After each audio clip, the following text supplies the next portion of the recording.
Bir kun kelib bu sinov dunyosi o'z nihoyasiga yetadi. Qiyomat qoyim bo'ladi. Har kim qilganiga yarasha jazo yoki mukofot oladi. Mo'min kishi esa bu dunyoda qilgan solih amallari, chekkan jabr ustamlari, qilgan sabrlari evaziga Alloh taoloning jannati ila mukofotlanadi. Jannat. حن قلبي للمدينة لرسول الله. Jannat. Mo'min inson yetib boradigan oxirgi manzildir. Mo'min inson unda abadiy qoladi. Mag'zunlik, xafalik, siqilishlar tugab, abadiy rohat hayoti boshlanadi. Jannatni eslashimiz biz mo'minlarga umid baxsh etadi. Keling bugun jannat haqida kelgan hadislarni birgalikda o'rganib chiqamiz. Abu Hurayra radhiyallohu anhu dan rivoyat qilinadi. Rasululloh sallallohu alayhi va sallam Alloh azza va jall solih bandalarim uchun ularga bergan narsalaridan tashqari zaxira qilib, ko'z ko'rmagan, quloq eshitmagan va birorta insonning xayoliga ham kelmagan narsalarni tayyorlab qo'yganman deyapti, dedilar. So'ng ushbu oyatni o'qidilar. Bas ularning qilib o'tgan amallariga mukofot bo'lsin deb, ular uchun berkitib qo'yilgan ko'zlar quvonchini biror jon bilmas. Sajda surasi 17-oyat. Usoma ibn Zayd radhiyallohu anhu aytadilar. Rasululloh sallallohu alayhi va sallam bir kuni sahobalariga jannatga kirish uchun yeng shimaruvchilar bormi? Chunki uning ta'rifiga til ojiz. Ka'baning Robbiga qasamki, jannat charaqlagan nur, tebranib turgan rayhonlar, tiklangan qasrlar, to'lib oquvchi anhorlar, pishib yetilgan turli xil mevalar, go'zal va chiroyli juftlar, sofligi va tiniqligi abadiy bo'lgan ko'pdan ko'p zeb-ziynatlar diyoridir. U oliy, ajoyib, tinch va osoyishtadir dedilar. Sahobalardan biri biz jannat uchun yeng shimaruvchilarmiz ey Rasululloh deyishdi. U zot inshaalloh denglar dedilar. Abu Hurayra radhiyallohu anhu aytadilar. Rasululloh sallallohu alayhi va sallamdan jannat nimadan bino bo'lgan deb so'radim. U zot kumush va oltin g'ishtlardan, uning poydevori mushk, toshlari dur va yoqut, tuprog'i zafaron, kim unga kirsa ne'matlanibdi. Umidsiz bo'lmaydi, abadiy turadi, o'lmaydi, kiyimlari eskirmaydi, yoshligi ham ketmaydi, ya'ni qarimaydi dedilar. Abu Hurayra radhiyallohu anhu dan rivoyat qilinadi. Nabiy sallallohu alayhi va sallam shunday dedilar. Jannatda bir daraxt bor. Suvori uning soyasida 70 yoki 100 yil yuradi. U xuld, abadiyat daraxtidir. Abu Hurayradan rivoyat qilinadi. Rasululloh sallallohu alayhi va sallam aytdilar. Jannatdagi barcha daraxtlarning tanasi oltindandir. Jannatdagi xurmo daraxti, uning mevasi va yaxshisi haqida Ibn Abbos aytadilar. Jannat xurmosining tanasi zumraddan, novdasi qizil oltindandir. Barg yaproqlari jannat ahli uchun yopinchiq. Ularning zeb-ziynatu bezaklari ham xurmoning novda va barglaridan. Mevasi ko'zaday, chelakday bo'lib, sutdan oq, asaldan shirin va yog'dan muloyimdir. Unda danak bo'lmaydi. Termiziy rahimahulloh Ato ibn Yasordan, u Muoz ibn Jabaldan rivoyat qiladi. Rasululloh sallallohu alayhi va sallam aytdilar. Jannatda 100 ta daraja bordir. Har bir daraja osmon bilan yer orasicha. Eng balandi Firdavsdir. Firdavsning ustida arsh bor. Jannat daryolari o'sha yerdan oqib chiqadi. Bas, agar Allohdan so'rasanglar, Firdavsni so'ranglar. Ibn Vahb aytadi. Bir kishi Nabiy sallallohu alayhi va sallamning oldilariga kelib, "Ey Allohning rasuli, jannatda nechta daraja bor?" dedi. 100 ta daraja dedilar u zot. Har bir darajaning orasi osmon bilan yer orasicha keladi. Birinchi darajaning hovlilari, uylari, eshiklari, so'rilari va kalitlari kumushdan. Ikkinchi darajaning hovlilari, uylari, eshiklari, so'rilari va kalitlari oltindan, 3-darajaniki yoqut, dur va zabarjaddan. Qolgan 97 darajaning qanday ekanini faqatgina Alloh biladi. Abu Said Xudriy radhiyallohu anhu rivoyat qiladilar. Rasululloh sallallohu alayhi va sallam aytdilar: Sohibi Qur'on jannatga kirganda o'qi va ko'taril deyiladi. U o'qiydi va har bir oyatda bir daraja ko'tarilib boraveradi. Hatto o'zi bilgan oyatning oxirgisini o'qiguncha ko'tarilaveradi. Rasululloh sallallohu alayhi va sallam aytdilar: Sohibi Qur'onga o'qi va ko'taril va dunyoda tartil qilganing kabi tartil qil. Ya'ni tartil tajvid bilan dona-dona o'qish. Sening manziling oxirgi oyatni o'qigan joyingdadir deyiladi. Abu Hafs ibn Abbos radhiyallohu anhu dan rivoyat qilinadi. Nabiy sallallohu alayhi va sallam aytdilar: Jannatning darajalari Qur'on oyatlarining soniga teng. Har bir oyatga bir daraja beriladi. Bu 6216 oyatdir. Har ikki darajaning oralig'i osmon bilan yer keladi. U darajalar illinning eng yuqorisida nihoya topadi. Uning 70 ming ustuni bor. Ular yoqutdan bo'lib, bir necha kecha kunduzlik masofadan nur sochib turadi. Oysha radhiyallohu anha aytdilar: Jannatda Qur'on o'quvchi kimsadan ham afzalroq darajada biror kimsa bo'lmaydi. Ulamolar, ularga Allohning rahmati bo'lsin, aytadilar: Hofizul Qur'on, hamalatul Qur'on va qorilar hukmlarni, halol va haromlarni biluvchilar va undagi narsalarga amal qiluvchilardir. Shuningdek, Qur'onni maqtanish va riyo uchun o'qigan kimsalar haqida Anas ibn Malik radhiyallohu anhu dan rivoyat qilingan quyidagi hadisda yetarlicha ogohlik bor. Rasululloh sallallohu alayhi va sallam dedilar: Kim Qur'onni o'rgatsa-yu, undagi narsa, buyruq va qaytariqlarni olmasa va buzsa, jahannamga kirishi uchun Qur'on unga qarshi hujjat va guvoh bo'ladi.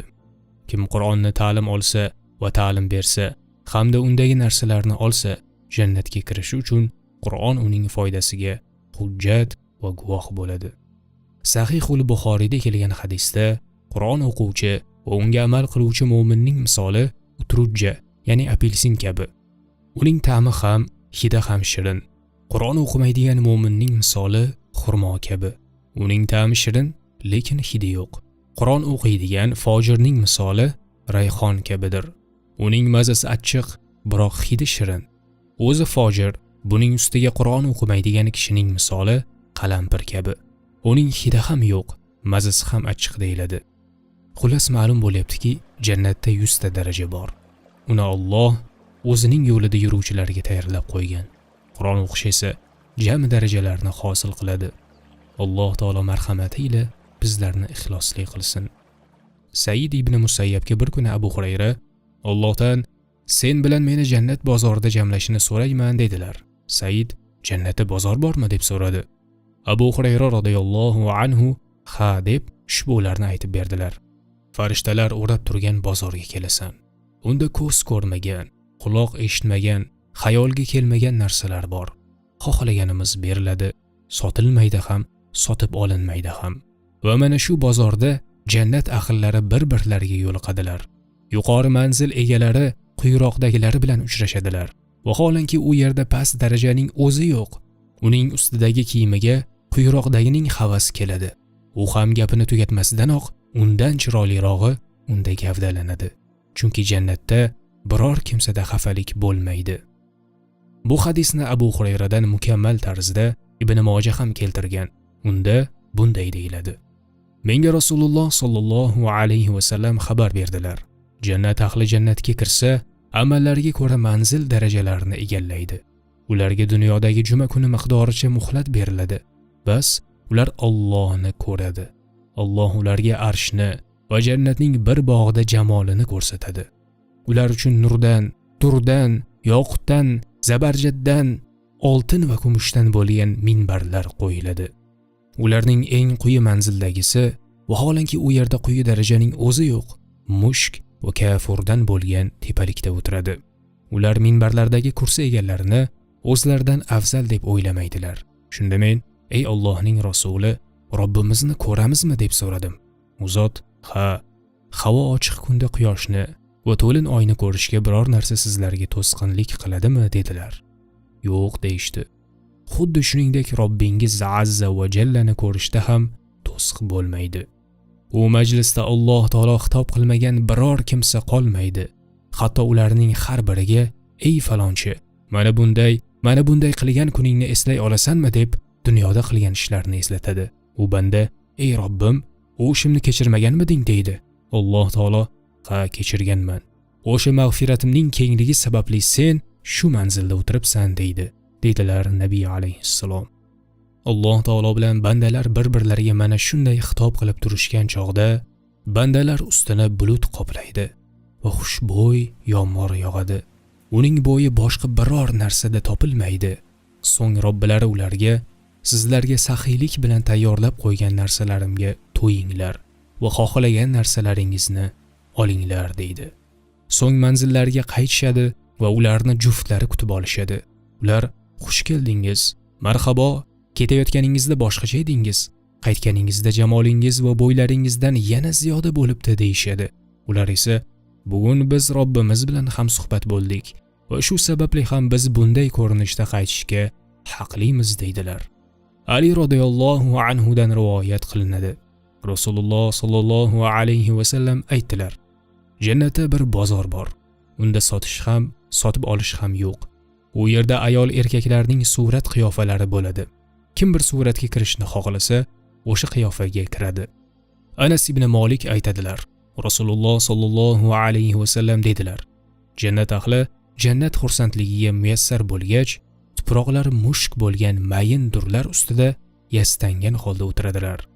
Ular jannatlarda bir-birlari bilan dunyoda qanday bo'lganlari, Allohga qanday ibodat qilganlari, qanday qilib kechalarni bedor, kunduzlarni soyim o'tkazganlari, dunyodagi faqirlik va boylik qanday ekani, o'lim qanday kechgani va shuncha sinovlardan keyin qanday qilib jannatga kirganlarini eslashib o'tiradi."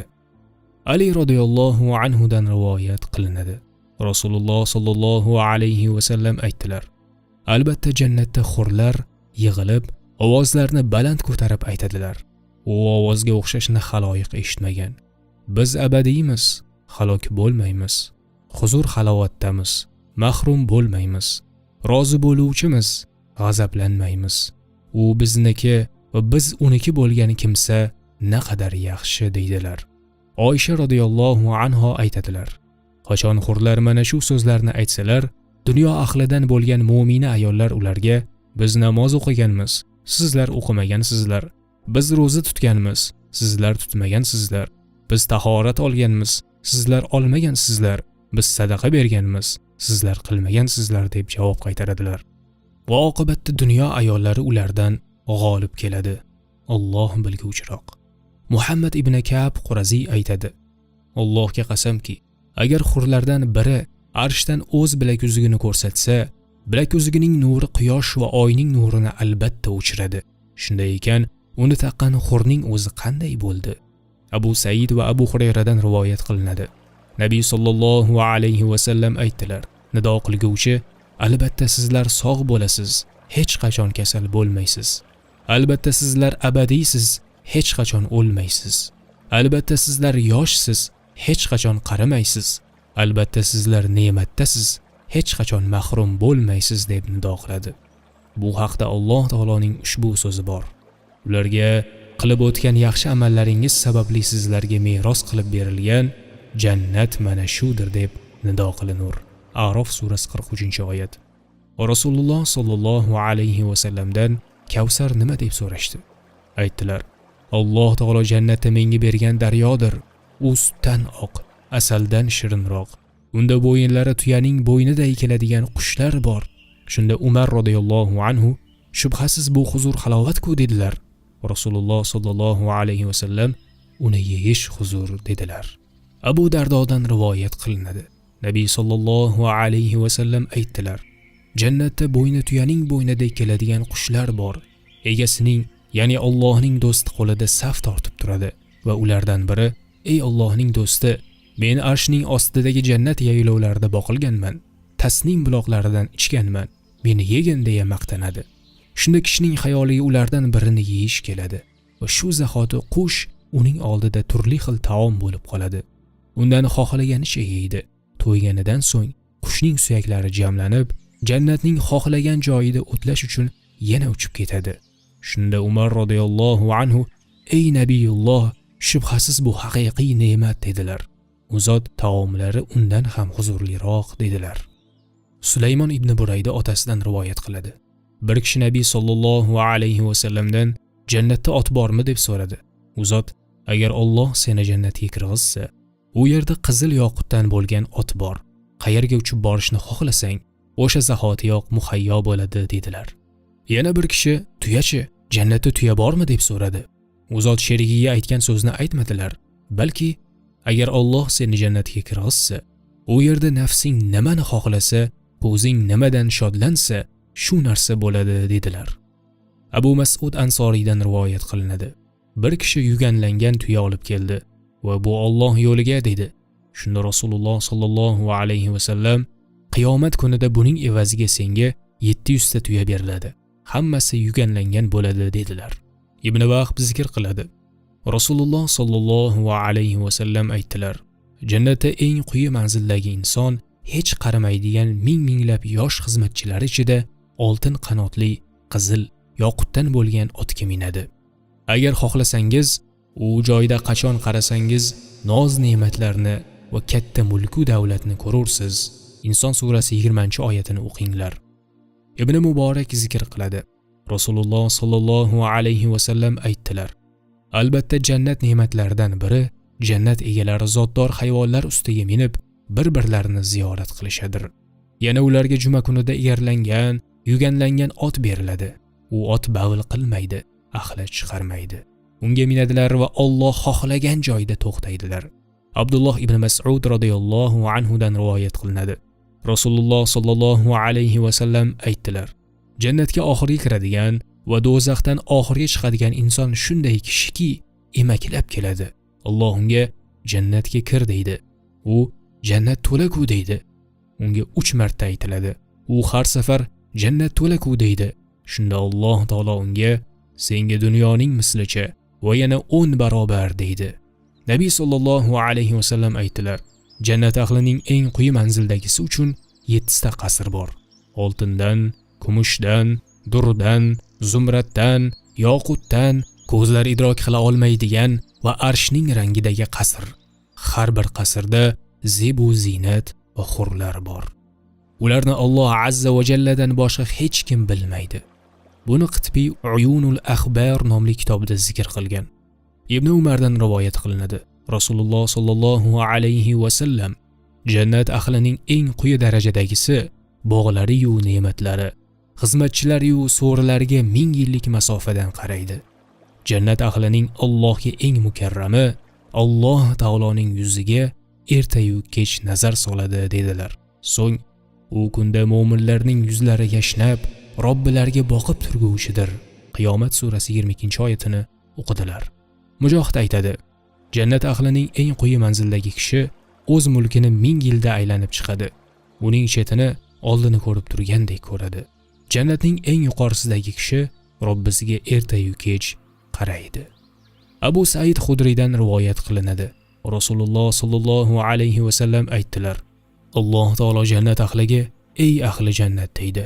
Ular: 'Labbay Robbimiz, hamma yaxshiliklar qo'lida bo'lgan zot' deydilar. Alloh taolo: 'Rozi bo'ldingizmi?' deb so'raydi. Ular: 'Qanday qilib rozi bo'lmaylik, yo Robbiy?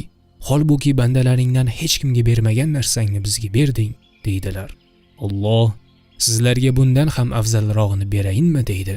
Ular: "Yo Robbiy, bundan ham afzal narsa nima ekan?" deydilar. Shunda Alloh: "Sizlarga roziligimni halol qildim. Bundan keyin sizlarga hech ham g'azab qilmayman" deydi.